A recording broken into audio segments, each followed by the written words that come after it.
All right, it is my pleasure to welcome into the Rowdy studio today NASCAR Camping World Truck Series Rookie of the Year candidate, Johanna Long.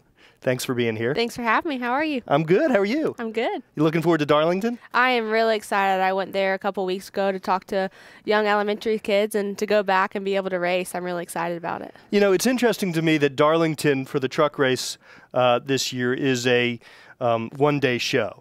So you got 2 practice sessions in the morning, you qualify at 3-something, and then you race at 5. That must be really difficult, especially for a track you've not been to before. It is really difficult, but that's the way it is, and we just have to go along with it. 2-day shows are a lot better because you get to go to sleep thinking about it and wake up in the morning, and you just pretty much feel refreshed and go at it again the next day. But this weekend's going to be a little bit tough, but I'm really excited about getting to Darlington and seeing what it's all about. Yeah. So what drivers do you look to for advice or for tutelage? Well, the guy that helps me out a lot is Matt Crafton. I can go to him a lot, and he'll help me out. Like, I texted him the other day, and he's like, "Oh, I'll talk to you about it Friday. It's a lot to know." And so he's been really helpful. And Mario Goslin, he's helped me out a lot at the racetrack, and it's just really helpful to know that people like them are wanted to help a rookie like me. Every track that I've been to this year, I have never been to before. It's always a first. So I'm really excited about going to Martinsville the next race because I can say, oh, I've been there before.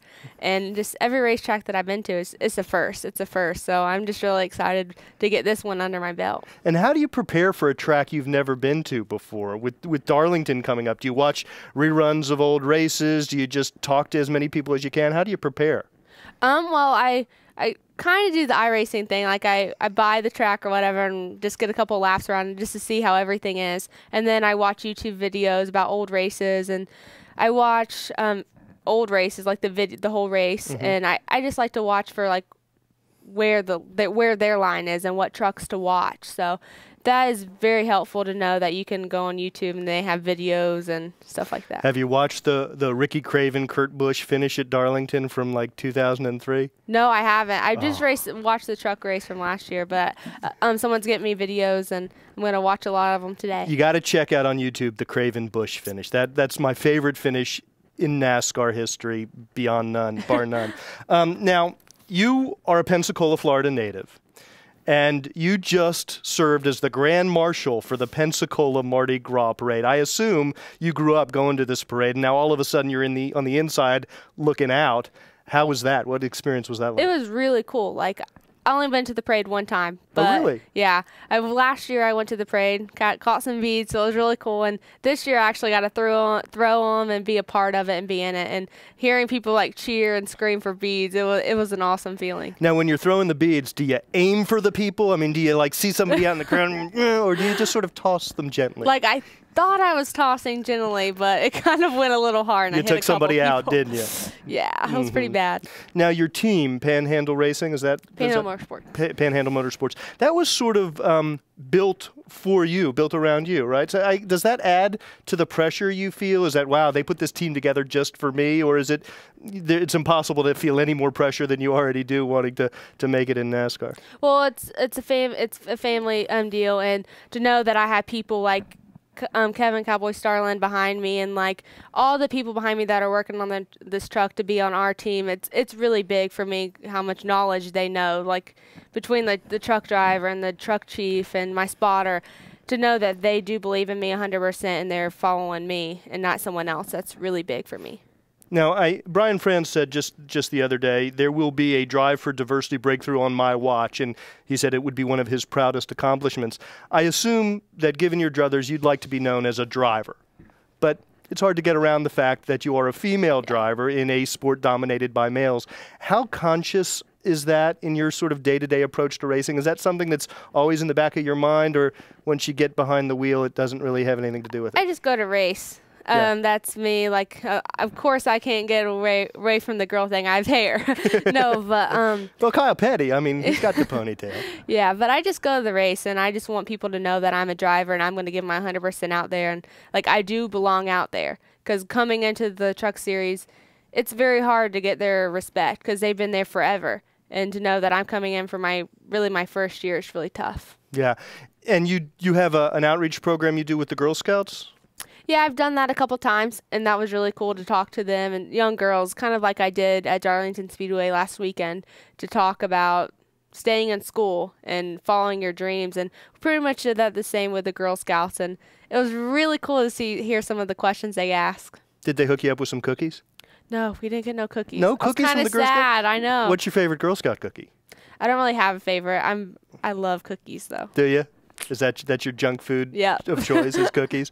Well, if given your choice of any cookie in the world, what cookie would you choose? Chocolate chip cookie. Chocolate chip, just straight ahead. Yep. Chocolate chip, traditional chocolate chip cookie. Now, you won the Snowball Derby. You know, we have a lot of NASCAR fans who watch our show. Maybe people who aren't as familiar with the Snowball Derby. Can you help put that into perspective for us, what the significance of that is? Because it's a pretty prestigious race. Well, Snowball Derby is probably the biggest short track race there is, especially in Pensacola, Florida, and there's guys that come from all over the country to come to this race. There's 80 cars to make this race, and pretty much every year there's more and more. And I qualified 4th, so that was pretty cool. I've been in 3 derbies so far, and I haven't qualified out of the top 5. We got tires when no one else did, and we came up with a win. So that was really exciting, especially the first win with the truck crew and then my guys back in Pensacola with the late model team to all work together and to get this big win, and it was very emotional. My whole family was crying, so it was really cool. And you won it on your third attempt, and your dad ran the race 12 times and never won? Yeah. The best finish he came is 6. You kind of like to lord that over him? No, it's really cool, like, to know that all my family are behind me 100% and, like, to know that they want me to do good. And it's really cool. He was probably more excited for me to win than he would to win. I can understand that. You know, I've had the opportunity to talk to people in your position before, and I'm always struck with the fact that young driver coming up, lots of success. You've won, you've had track championships, and then you get to NASCAR where maybe the success doesn't come as quickly. How do you deal with that?